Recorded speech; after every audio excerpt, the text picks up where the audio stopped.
Item ಯಾವುದೇ ಇರಲಿ try ಮಾಡಿ ಆಚಿ ಚಿಕನ್ ಮಸಾಲಾ. ಬಿಜೆಪಿ ಅಭ್ಯರ್ಥಿ ಬಹಳ ಲವಲವಿಕೆಯಿಂದ ಶಕ್ತಿ ಪ್ರದರ್ಶನದ ಮೂಲಕ ನಾಮಪತ್ರ ಸಲ್ಲಿಕೆ ಮಾಡ್ತೀನಿ ಅಂತ ಹೋಗ್ತಿದ್ದಾರೆ. ಆದ್ರೆ ಕಾಂಗ್ರೆಸ್ ಪಾಳ್ಯದಲ್ಲಿ ಏನಾಗ್ತಾ ಇದೆ ಪರಿಸ್ಥಿತಿ ಅಂತ. ಕಾಂಗ್ರೆಸ್ ಪಾಳ್ಯದಲ್ಲೂ ಕೂಡ ಬಂಡಾಯದ ಬೇಗುದಿ ಹೊಗೆ ಆಡ್ತಾನೆ ಇದೆ. ಕ್ಷಣ ಕಳೆದಂತೆ ದಿನ ಕಳೆದಂತೆ ಕಾಂಗ್ರೆಸ್ಗೆ ಪೆಟ್ಟು ಕೊಡೋದಕ್ಕೆ ಅಲ್ಪಸಂಖ್ಯಾತರು ಸಿದ್ಧರಾಗಿದ್ದಾರೆ. ಅಲ್ಪಸಂಖ್ಯಾತರು ಡಿಮ್ಯಾಂಡ್ ಮಾಡಿದ್ರು ಈ ಬಾರಿ ಟಿಕೆಟ್ ಸಿಗಬೇಕು ಅಂತ, ಟಿಕೆಟ್ ಸಿಗಲಿಲ್ಲ. ದಾವಣಗೆರೆಯಲ್ಲಿ ಎಸ್ಡಿಪಿಐನಿಂದ ಮುಸ್ಲಿಂ ಅಭ್ಯರ್ಥಿ ಕನಕಂತೆ ಇವತ್ತು ನಾಮಪತ್ರ ಸಲ್ಲಿಕೆ ಮಾಡಲಿದ್ದಾರೆ. ಅಫ್ಸರ್ ಕೊಡ್ಲಿಪೇಟೆ ಕೆಲ ಮುಸ್ಲಿಂ ಮುಖಂಡರು ಈಗಾಗಲೇ ಬಿಜೆಪಿಗೆ ಸೇರ್ಪಡೆಯಾಗಿದ್ದಾರೆ. ಲೋಕಲ್ ಲೀಡರ್ಸ್ ಇರ್ತಾರಲ್ಲ, ಅವರೆಲ್ಲ ಬಿಜೆಪಿಗೆ ಸಪೋರ್ಟ್ ಅನ್ನೋದನ್ನ ಘೋಷಣೆ ಮಾಡಿಬಿಟ್ಟಿದ್ದಾರೆ. ಪಕ್ಷೇತರರಾಗಿ ಕಣಕ್ಕಿಳಿಯೋದಕ್ಕೆ ಸಾದಿಕ್ ಪೈಲ್ವಾನ್ ಕೂಡ ಸಜ್ಜಾಗ್ತಿದ್ದಾರೆ. ಕಾಂಗ್ರೆಸ್ ವಿರುದ್ಧ ಕೆರಳಿ ಕೆಂಡವಾಕಿದ್ದಾರೆ ಅಲ್ಪಸಂಖ್ಯಾತರು.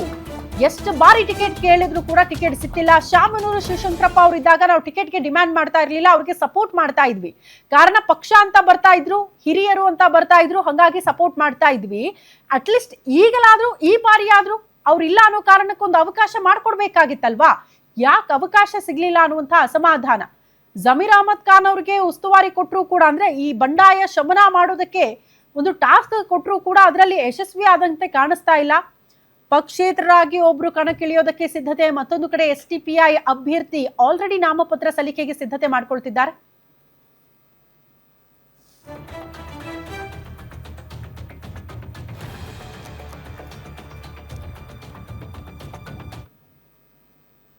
ಈ ಬಗ್ಗೆ ಮತ್ತಷ್ಟು ಡೀಟೇಲ್ಸ್ ಅನ್ನ ಕೊಡ್ತಾ ಹೋಗ್ತಾರೆ ನಮ್ಮ ಪ್ರತಿನಿಧಿ ಮಲ್ಲಿಕಾರ್ಜುನ್ ಕೈದಾಳೆ ದೂರವಾಣಿ ಸಂಪರ್ಕದಲ್ಲಿದ್ದಾರೆ. ಮಲ್ಲಿಕಾರ್ಜುನ್, ದಾವಣಗೆರೆ ದಕ್ಷಿಣ ವಿಧಾನಸಭಾ ಕ್ಷೇತ್ರದಲ್ಲಿ ಉಪಚುನಾವಣೆಯ ಕಾವಿದೆಯಲ್ಲ, ಅದು ಸ್ವಲ್ಪ ಮಟ್ಟಿಗೆ ಜಾಸ್ತಿನೇ ಕಾಣಿಸ್ತಾ ಇದೆ. ಎರಡು ಪಕ್ಷಗಳಿಗೆ ಪ್ರತಿಷ್ಠೆ, ಆದ್ರೆ ಎರಡು ಪಕ್ಷಗಳಲ್ಲೂ ಕೂಡ ಆರಂಭಿಕ ಬಂಡಾಯದ ಬಿಸಿ ನೋಡೋದಕ್ಕೆ ಸಿಗ್ತಾ ಇದೆ. ಎಸ್ಪೆಷಲಿ ಕಾಂಗ್ರೆಸ್ನಲ್ಲಿ ಏನಾಗುತ್ತೆ, ಹೆಂಗಿ ಬಂಡಾಯ ಶಮನ ಮಾಡ್ತಾರೆ ಅಂತ? ಖಂಡಿತ ಶ್ರುತಿ, ಇವತ್ತು ದಾವಣಗೆರೆ ದಕ್ಷಿಣ ವಿಧಾನಸಭಾ ಕ್ಷೇತ್ರದ ಉಪಚುನಾವಣೆ ಜನಕ್ಕೂ ಕೂಡ ರಂಗೇರ್ತಕ್ಕಂಥದ್ದು. ಅದರಲ್ಲೂ ಪ್ರಮುಖವಾಗಿ ಇವತ್ತು ನಾಮಪತ್ರ ಸಲ್ಲಿಸಲಿಕ್ಕೆ ಕೊನೆ ದಿನವಾದ ಹಿನ್ನೆಲೆಯಲ್ಲಿ ದಾವಣಗೆರೆ ದಕ್ಷಿಣ ಕ್ಷೇತ್ರದ ಬಿಜೆಪಿ ಅಭ್ಯರ್ಥಿಯಾಗಿರ್ತಕ್ಕಂಥ ಶ್ರೀನಿವಾಸ್ ದಾಸಕರಿಯಪ್ಪ ಅವರಿಗೆ ಟೆಂಪಲ್ ರನ್ ಮಾಡ್ತಕ್ಕಂಥದ್ದು. ಅಂದ್ರೆ ಅದು ಪ್ರಮುಖವಾಗಿ ಬೆಳಗ್ಗೆನೆ ದೇವಸ್ಥಾನಗಳಿಗೆ ಭೇಟಿ ಕೊಡತಕ್ಕಂಥದ್ದು. ಆನೆಕೊಂಡದ ಐತಿಹಾಸಿಕ ಬಸವೇಶ್ವರ ದೇವಸ್ಥಾನ, ಗಡಿಮನೆಯ ಆಂಜನೇಯ ಸ್ವಾಮಿ ದೇವಸ್ಥಾನ, ಅದ್ರ ಜೊತೆಗೆ ತಮ್ಮ ರಾಜಕೀಯ ಗುರು ಆಗಿರ್ತಕ್ಕಂತಹ GM ಸಿದ್ದೇಶ್ವರಿಗೂ ಕೂಡ ಅವರ ಒಂದು ಆಶೀರ್ವಾದವನ್ನು ಪಡೆದುಕೊಂಡು ಕುಟುಂಬ ಸಮೇತವಾಗಿ ದೇವಸ್ಥಾನಗಳಿಗೆ ತೆರಳಿಬಿಟ್ಟು ಇವತ್ತಿನ ನಾಮಪತ್ರವನ್ನು ಸಲ್ಲಿಸತಕ್ಕಂಥದ್ದು. ಇದು ಒಂದು ಕಡೆಗೆ ಆದ್ರೆ, ಮತ್ತೊಂದು ಕಡೆಗೆ ಬಂಡಾಯ ಮತ್ತಷ್ಟು ಕೂಡ ಜಾಸ್ತಿ ಆಗ್ತಂತ ಹೇಳ್ಬೋದು. ಅದು ಪ್ರಮುಖವಾಗಿ ಕಾಂಗ್ರೆಸ್ ನಲ್ಲಿ. ಯಾಕಂತಂದ್ರೆ ಕಾಂಗ್ರೆಸ್ ನಲ್ಲಿ ಮುಸ್ಲಿಂ ಅಭ್ಯರ್ಥಿಗೆ ಅಥವಾ ಮುಸ್ಲಿಂ ಮುಖಂಡರಿಗೆ ಟಿಕೆಟ್ ಸಿಗ್ಲಿಲ್ಲ ಅನ್ನೋ ಒಂದು ಕಾರಣಕ್ಕೋಸ್ಕರ ಈಗ ಬಂಡಾಯ ಜಾಸ್ತಿ ಆಗ್ತಾ ಇದೆ. ಅದರಲ್ಲೂ ಪ್ರಮುಖವಾಗಿ ಸಾದಿಕ್ ಪೈಲ್ವಾನ್ ಕೂಡ ಈಗ ಪಕ್ಷೇತರ ಅಭ್ಯರ್ಥಿಯಾಗಿ ಒಂದು ಕಣಕ್ಕೆ ಇಳಿತಕ್ಕಂಥದ್ದು ಇವತ್ತು ನಾಮಪತ್ರವನ್ನು ಸಲ್ಲಿಸೋದು ಒಂದು ಕಡೆಗಾದ್ರೆ, ಮತ್ತೊಂದು ಕಡೆಗೆ SDPI ಒಂದು ಅಭ್ಯರ್ಥಿಯಾಗಿ ಅಫ್ಸರ್ ಕೊಡ್ಲಿಪೇಟೆ ಅವರು ಕೂಡ ಇವತ್ತೊಂದು ನಾಮಪತ್ರವನ್ನು ಸಲ್ಲಿಸತಕ್ಕಂಥದ್ದು. ಇದು ಎಲ್ಲ ಒಂದ್ ಕಡೆಗೆ ಕಾಂಗ್ರೆಸ್ಗೆ ಅತಿ ದೊಡ್ಡ ಪೆಟ್ಟು ಅಂತಾನೆ ಹೇಳ್ಬೋದು. ಯಾಕಂತಂದ್ರೆ ಸಂಪೂರ್ಣವಾಗಿ ಕಾಂಗ್ರೆಸ್ಗೆ ಸಪೋರ್ಟ್ ಮಾಡ್ತಿರ್ತಕ್ಕಂತಹ ಅಲ್ಪಸಂಖ್ಯಾತರ ಸಮಾಜ ಏನಿದೆ, ಈಗ ಸಂಪೂರ್ಣವಾಗಿ ಇಡೀ ಕಾಂಗ್ರೆಸ್ ತದ್ವಿರುದ್ಧವಾಗಿ ನಿಂತ್ಕೊಂಡು ಅವ್ರ ವಿರುದ್ಧವಾಗಿ ತೊಡೆ ತಟ್ಟಿ ಚುನಾವಣೆಗೆ ನಿಂತಿರ್ತಕ್ಕಂಥದ್ದು.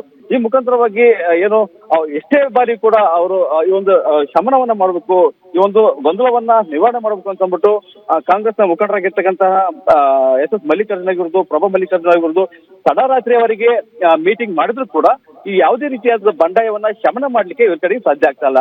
ಹಾಗಾಗಿ ಸಾದಿಕ್ ಪೈಲ್ವಾನ್ ಮತ್ತು ಅಫ್ಸರ್ ಕೊಡ್ಲಿಪೇಟೆ ಅವರಿಗಾಗಲೇ ಒಂದು ನಾಮಪತ್ರವನ್ನು ಸಲ್ಲಿಸಲಿಕ್ಕೆ ಮುಂದಾಗಿರ್ತಕ್ಕಂಥದ್ದು. ಸದ್ಯದ ಮಟ್ಟಿಗೆ ಇನ್ನೊಂದು ಕುತೂಹಲ, ನೀವು ಹೇಳಿದಂಗೆ ಕಾಂಗ್ರೆಸ್ ಪಾಳ್ಯದಲ್ಲಿ ಬಂಡಾಯ ಇರೋದು ಹೌದು, ಆದ್ರೆ ಬಿಜೆಪಿಯಲ್ಲಿ ಏನು ಸಾಮಾನ್ಯ ಅಲ್ಲ.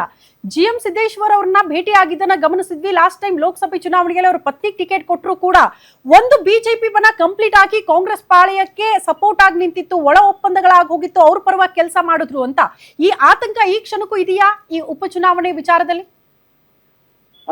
ಸದ್ಯದ ಮಟ್ಟಿಗೆ ಒಂದು ಹಂತದಲ್ಲಿ, ಅಂದ್ರೆ ಒಂದು ಏನ್ ಟಿಕೆಟ್ ಘೋಷಣೆ ಆಗ್ತಾ ಇತ್ತು, ಆ ಘೋಷಣೆ ಆಗೋದಕ್ಕೂ ಮುಂಚಿತವಾಗಿ ಈ ತರ ಒಂದು ಬಂಡಾಯ ಇತ್ತು. ಯಾಕಂದ್ರೆ ರೇಣುಕಾಚಾರ್ಯ ಬಣ ಮತ್ತೆ GM ಸಿದ್ದೇಶ್ವರ ಬಣ ಅನ್ನುವಂತ ರೀತಿಯಲ್ಲಿ. ಯಾಕಂದ್ರೆ ರೇಣುಕಾಚಾರ್ಯ ಬಣದಲ್ಲಿ ಅಜಯ್ ಕುಮಾರ್ ಘೋಷಿಸಿದ್ರೆ, ಸಿದ್ದೇಶ್ವರ ಬಣದಲ್ಲಿ ಶ್ರೀನಿವಾಸ್ ದಾಸಕರಿಯಪ್ಪ ಸೇರಿದಂತೆ ಹಲವು ಮುಖಂಡರಿದ್ರು.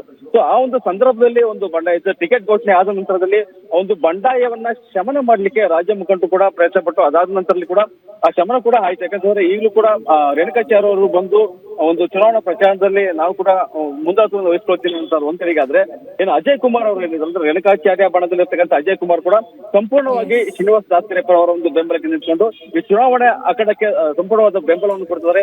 ಎಲ್ಲಾ ರೀತಿಯಾದಂತಹ ಒಂದು ಸಪೋರ್ಟ್ ಕೂಡ ನೀಡ್ತಾ ಇದೆ.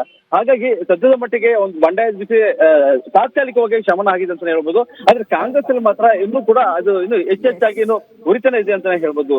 ಶ್ರುತಿ. ಓಕೆ ಮಲ್ಲಿಕಾರ್ಜುನ್, ಧನ್ಯವಾದಗಳು ತಮ್ಮೆಲ್ಲ ಮಾಹಿತಿಗೆ.